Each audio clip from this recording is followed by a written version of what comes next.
పరిశుద్ధ గ్రంథం ఛానల్ వీక్షిస్తున్న ప్రతి ఒక్కరిని దేవుని పేరట వందనాలు తెలియజేసుకుంటున్నాం.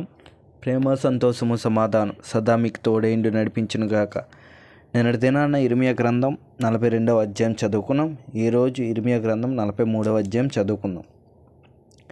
అతడు ప్రజలందరికీ ప్రకటింపవలనని దేవుడైన యెహోవా పంపిన ప్రకారము ఇర్మియా వారి దేవుడగు యెహోవా సెలవిచ్చిన మాటలన్నిటినీ వారికి ప్రకటించి చాలింపగా, హోషేయ కుమారుడైన అజర్యాయును, కారేహ కుమారుడైన యోహన్నానును గర్విష్ఠులందరూ ఇర్మియాతో ఇట్లనిరి: నీవు అబద్ధములు పలుకుచున్నావు. ఐగుప్తులో కాపురముండుటకు మీరు అక్కడికి వెళ్ళకూడదని ప్రకటించుటకై మన దేవుడైన యెహోవా నిన్ను పంపలేదు. మమ్మును చంపుటకును బబులోనునకు చెరపట్టుకుని పోవుటకును కల్దీల చేతికి మమ్మను అప్పగింపవలనని నెరియా కుమారుడైన బారూకు మాకు విరోధముగా రేపుచున్నాడు అని చెప్పిరి. కాగా కారేహ కుమారుడైన యోహన్నానును సేనల అధిపతులందరూ ప్రజలందరూ యూదా దేశంలో కాపురం ఉండవలనన్న యెహోవా మాట వినకపోయిరి.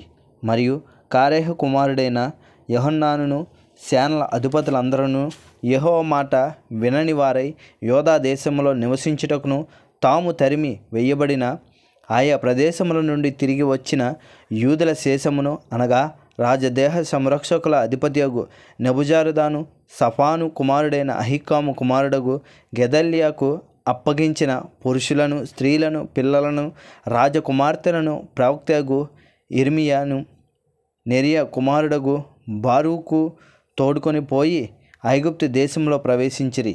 వారు తహపనేసుకు రాగా యెహోవా వాక్కు తహపనేసులో ఇర్మియాకు ప్రత్యక్షమై ఇలాగ సెలవిచ్చెను: నీవు పెద్ద రాళ్లను చేతపట్టుకొని యూదా మనుషులు చూచుచుండగా తహపనేసులోనున్న ఫరో నగర ద్వారమునున్న శిలావర్ణంలోని సున్నములో వాటిని పాతిపెట్టి జనులకి ఈ మాట ప్రకటింపుము: ఇశ్రాయేలు దేవుడును సైన్యములకు అధిపతియునగు యెహోవా సెలవిచ్చినదేమనగా, ఇదిగో నా దాసుడగు బబులోను రాజైన నెబుకద్రెజ్జరును నేను పిలవనంపించి తీసుకొని వచ్చి నేను పాతిపెట్టిన ఈ రాళ్ల మీద అతని సింహాసనం ఉంచెదను.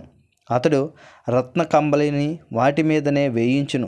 అతడు వచ్చి తెగులునకు నిర్ణయమైన వారిని తెగులునకును, చెరకు నిర్ణయమైన వారిని చెరకును, ఖడ్గమునకు నిర్ణయమైన వారిని ఖడ్గమునకును అప్పగించుచు ఐగుప్తీలను హతము చేయును.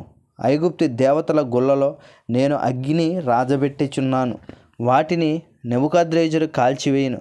ఆ దేవతలను చెరగొని పోవును. గొర్రెల కాపరి తన వస్త్రమును చుట్టుకొనినట్లు అతడు ఐగుప్తు దేశమును తనకు చుట్టుకొని నిరాటంకముగా అక్కడ నుండి సాగిపోవును.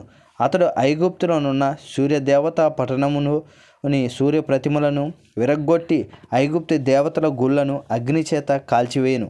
ఇంతటితో ఇర్మియా గ్రంథం 43వ అధ్యాయం పూర్తయింది. రేపటి దినాన ఇర్మియా గ్రంథం 44వ అధ్యాయం చదువుకుందాం. ప్రేమ, సంతోషము, సమాధానం సదా మీకు తోడేండు నడిపించునుగాక. ఆమెన్.